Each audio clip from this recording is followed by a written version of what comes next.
5 ওয়াক্ত নামাজ কালাম পড়ে, এরপরেও জাহান্নামে যাবে যারা, তারা হলো 17 শ্রেণীর লোক। আমরা এক নজরে আবারও বলে দিচ্ছি, হারাম খাদ্য যে গ্রহণ করে, 1, 2 আত্মীয়তার সম্পর্ক ছিন্ন করে যে, নাম্বার 3 প্রতিবেশীকে যে কষ্ট দেয়, নাম্বার 4 মা বাবার অবাধ্য সন্তান, মা বাবার কথা শোনে না সে, নাম্বার 5 উগ্র মেজাজি, তেড়া, গোয়ার, সবাইকে দমায় রাখে, এই টাইপের লোক। নাম্বার 6 অধীনস্থদেরকে, প্রজাদেরকে, যে সমস্ত শাসকেরা, যে সমস্ত রাজারা, যে সমস্ত রাষ্ট্রপ্রধানেরা, সরকার প্রধানেরা বা যে যে লেভেলে আছে সে তার প্রজাদেরকে ধোঁকা দেয় যে তারা। নাম্বার 7 অন্যের সম্পদকে অন্যায়ভাবে আত্মসাৎকারী ব্যক্তি। নাম্বার 8 উপকার করে কারোর খোঁটা দেয় যে ব্যক্তি, সে জান্নাতে যাবে না। নাম্বার 9 চগলখোর ব্যক্তি জান্নাতে যাবে না, মানুষের পিছনে কথা লাগায় বেড়ায় একজনের আরেকজনের কাছে।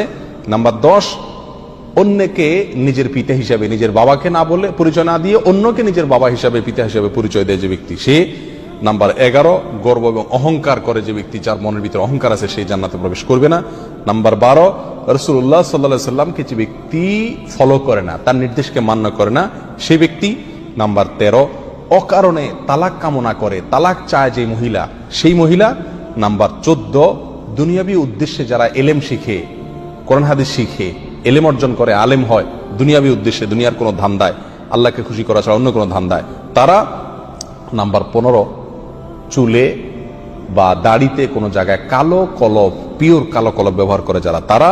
এবং নাম্বার 16 যে কোনো ভালো কাজ করে সেখানে মানুষকে দেখানো, এটা ফলাও করা, প্রচার করা, এই উদ্দেশ্য থাকে যাদের, তারা। নাম্বার 17 ওয়ারিশকে বঞ্চিত করে তার হক থেকে, এরকম অভিভাবক।